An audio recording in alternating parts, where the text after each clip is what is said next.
One of the biggest challenges that we were experiencing before switching to Uprise with our previous software was user friendliness.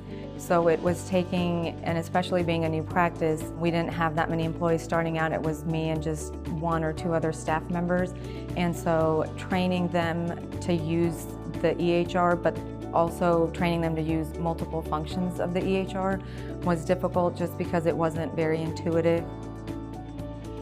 Before using Uprise, I had used some of the more common older EHR systems, and I really thought that they were difficult to learn, difficult to input information.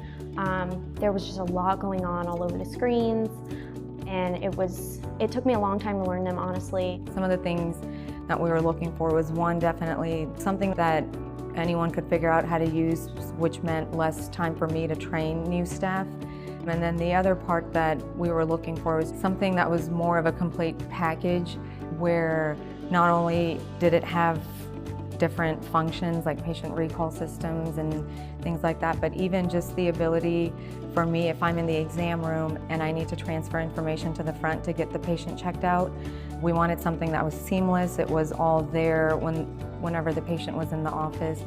The benefits of using Uprise compared to what we were using in the past: one was the user friendliness, so it was very intuitive. Having staff that played multiple roles and getting them trained on Uprise was very easy. Most of my staff learned it within a day or two at the most. When we switched to Uprise, we had a dedicated rep that worked with us over the course of, I'd say, a couple of weeks, and he trained us on each area of the software. And he was really patient, very thorough, so there was no time constraint. Once we were fully comfortable, we would end the session, and then we would kind of refresh and recap the next time.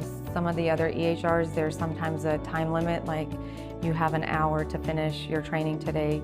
If not, they start, there's an additional charge, but not with Uprise.